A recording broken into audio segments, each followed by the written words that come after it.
Assalamualaikum warahmatullahi wabarakatuh. Selamat pagi.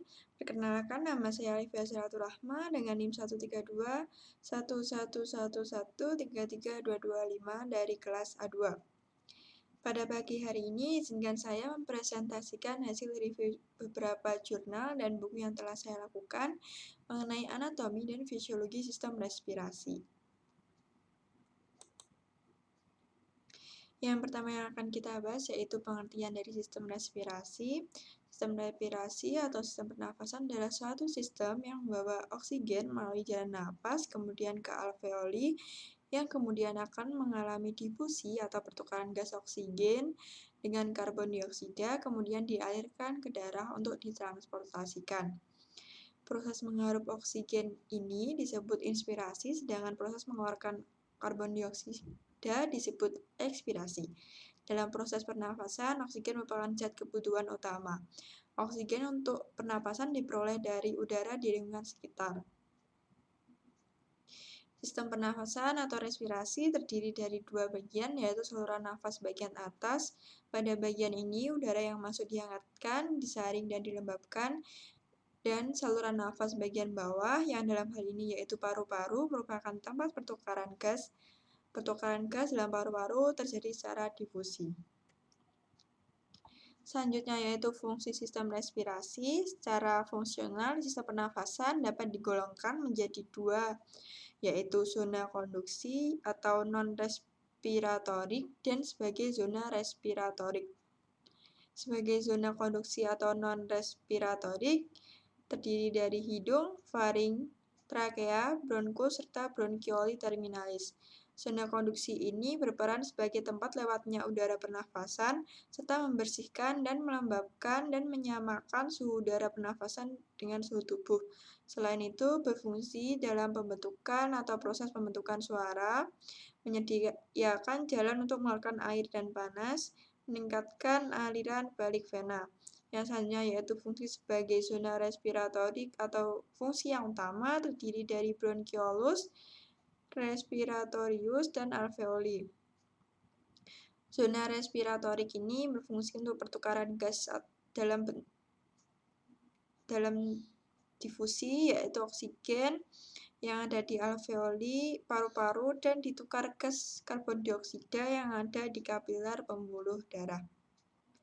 Selanjutnya yaitu kita membahas tentang anatomi dari sistem respirasi ini. Yang pertama yaitu anatomi hidung atau yang bisa disebut nasal, berfungsi sebagai saluran udara keluar dan masuk dari paru-paru sebagai penyaring kotoran, melembabkan dan menghangatkan udara yang dihirup. Nasal terdiri dari bagian eksternal atau menonjol dari wajah yang disangga oleh tulang hidung dan kartilago, dilindungi otot-otot dan kulit, serta dilapisi oleh membran mukosa. Dan bagian internal terdiri dari selaput lendir yang berlipat-lipat atau karang hidung atau concha nasalis yang berjumlah 3 buah, yaitu concha nasalis inferior, yaitu karang hidung bagian bawah, concha nasalis media, karang hidung bagian tengah, concha nasalis superior, karang hidung bagian atas. Dasar rongga hidung dibentuk oleh tulang rahang atas.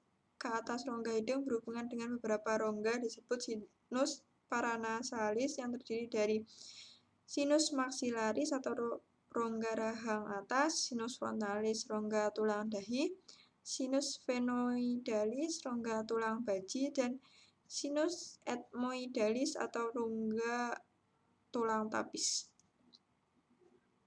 Secara umum, fungsi organ hidung yaitu bekerja sebagai saluran udara pernafasan, sebagai penyaring udara pernafasan dilakukan oleh bulu-bulu yang ada di hidung, menghangatkan udara pernafasan oleh mukosa, dan membunuh kuman yang masuk bersama udara pernapasan oleh leukosit pada mukosa hidung. Yang selanjutnya yaitu faring, adalah organ sepanjang 15 cm yang bentuk corong yang tersusun atas jaringan fibromuskular yang berfungsi sebagai saluran pencernaan dan juga sebagai saluran pernafasan. Faring adalah persimpangan jalan pernafasan dan jalan pencernaan.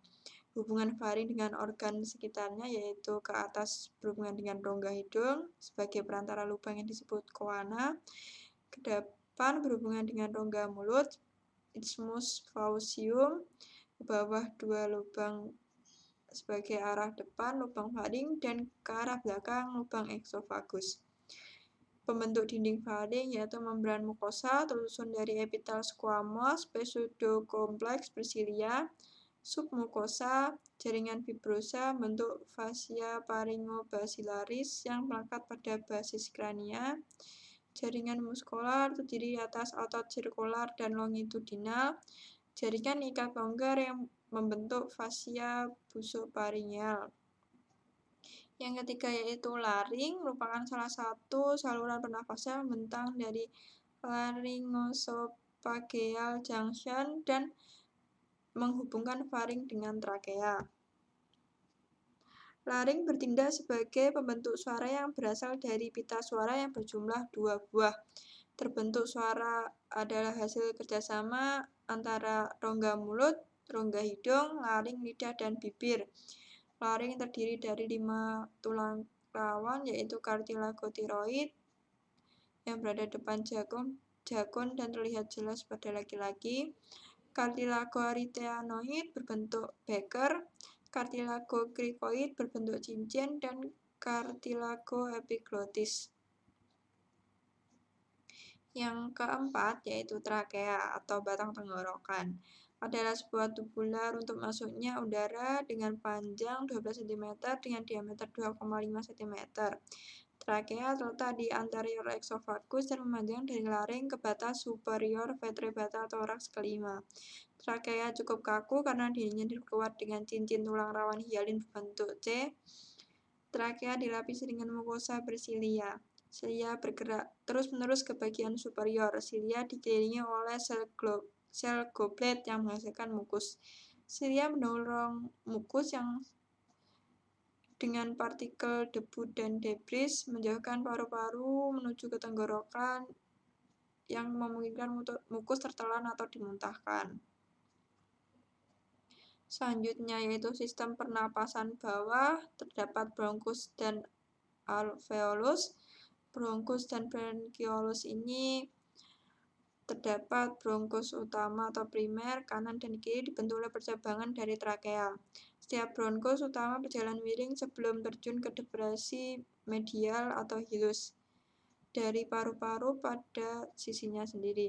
Bronkus utama kanan lebih lebar, lebih pendek, dan lebih vertikal daripada kiri. Akibatnya, bronkus kanan lebih umum terjadi tempat bersarang benda asing yang terhirup.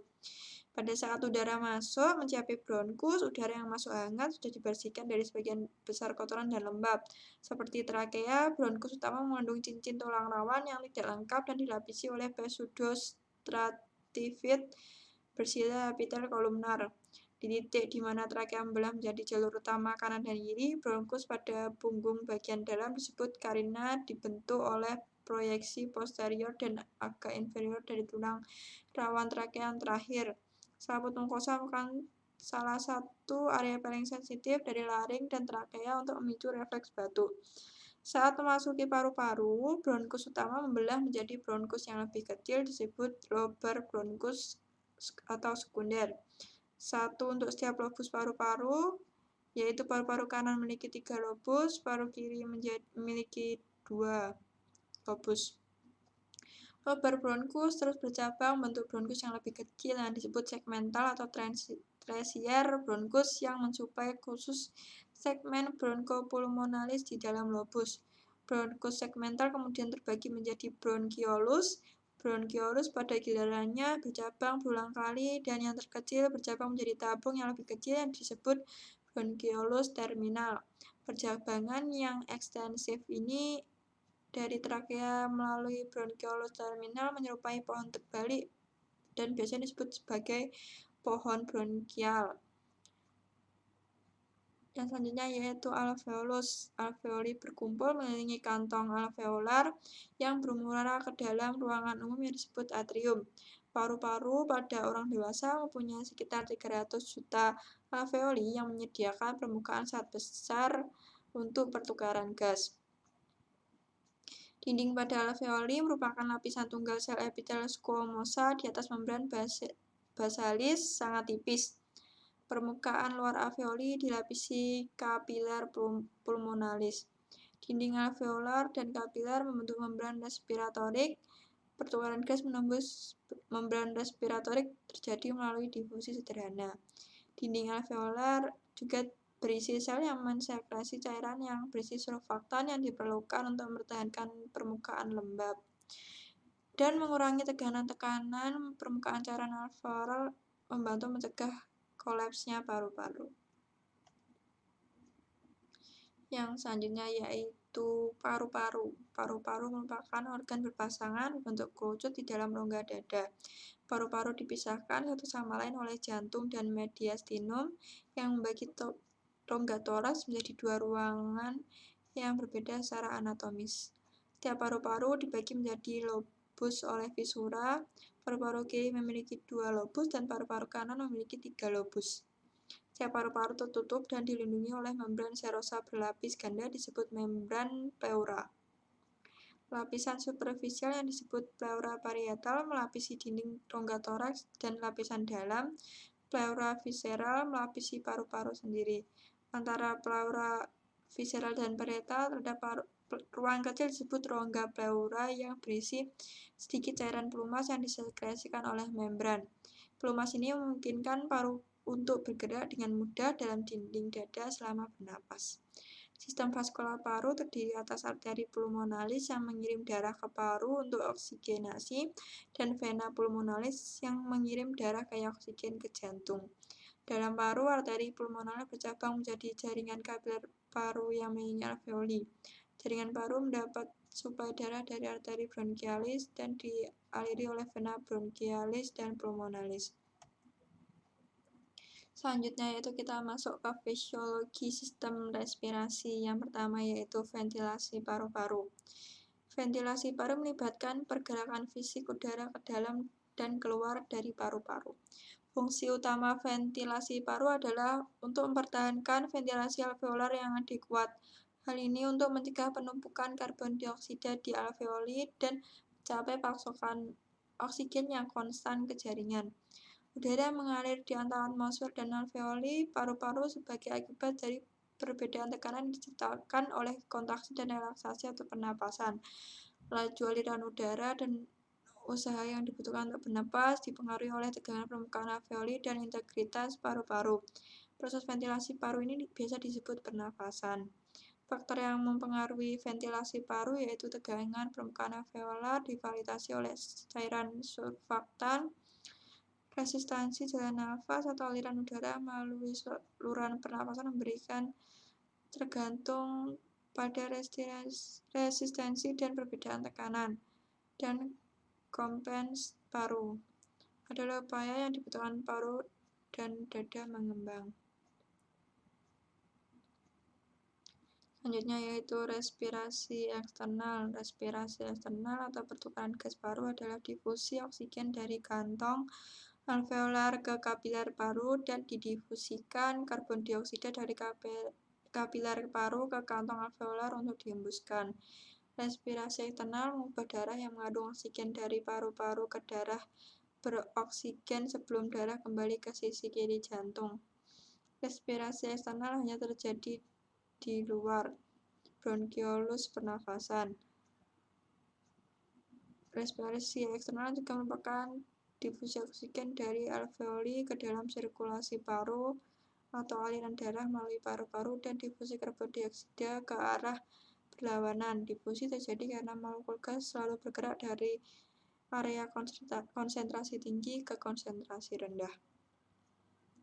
Selanjutnya yaitu respirasi internal. Respirasi internal menggambarkan pertukaran oksigen dan karbon dioksida antara darah dan sel jaringan sebagai sebuah fenomena yang diatur oleh prinsip yang sama dengan respirasi eksternal. Sel memanfaatkan oksigen saat membuat sumber energi utama sel, ATP. Selain ATP, sel juga menghasilkan air dan karbon dioksida. Karena sel terus-menerus menggunakan oksigen, konsentrasinya di dalam jaringan selalu lebih rendah dari dalam darah. Demikian pula penggunaan oksigen secara terus-menerus Memastikan tingkat karbon dioksida dalam jaringan selalu lebih tinggi dari dalam darah. Saat darah mengalir melalui kapiler, oksigen dan karbon dioksida mengikuti gradien tekanannya dan terus-menerus berdifusi antara darah dan jaringan. Konsentrasi oksigen dalam darah mengalir dari jaringan lalu kembali ke jantung digambarkan sebagai terdeoksigenasi. Selanjutnya yaitu transportasi gas pernafasan. Baik oksigen dan karbon dioksida diangkut dari paru-paru ke jaringan tubuh dalam darah. Dua gas tersebut mengalir dalam darah, plasma, dan hemoglobin yang ditemukan di dalam eritrosit. Setiap eritrosit mengandung sekitar 280 juta molekul hemoglobin, dan setiap hemoglobin memiliki potensi untuk membawa 4 molekul O2. Oleh karena itu, pengiriman oksigen juga bergantung pada adanya pasokan eritrosit dan hemoglobin yang memadai. Sama seperti oksigen, sejumlah kecil karbon dioksida sekitar 10% diangkut dalam plasma. Karbon dioksida juga diangkut menempel pada hemoglobin meski hanya 30% yang diangkut. Selanjutnya yaitu ada mekanisme pernapasan. Mekanisme pernapasan dibagi menjadi dua macam, yaitu pernapasan dada dan pernapasan perut. Pernapasan dada melibatkan tulang rusuk. Fase inspirasi, kontraksi otot antara tulang rusuk, rongga dada membesar mengakibatkan tekanan rongga dada lebih kecil daripada tekanan di luar, udara luar masuk ke paru-paru. Fase ekspirasi, fase relaksasi antara tulang rusuk, rongga dada mengecil, tekanan rongga dada lebih besar dari tekanan luar, udara dalam paru-paru keluar. Selanjutnya yaitu pernapasan perut. Pernapasan perut melibatkan aktivitas otot-otot diafragma. Untuk fase inspirasinya, kontraksi otot diafragma mendatar, rongga dada membesar mengakibatkan tekanan rongga dada lebih kecil daripada tekanan di luar, udara luar masuk ke paru-paru. Fase ekspirasi, fase relaksasi otot diafragma mengembang, lalu rongga dada mengecil, tekanan rongga dada lebih besar daripada tekanan luar, udara dalam paru-paru keluar.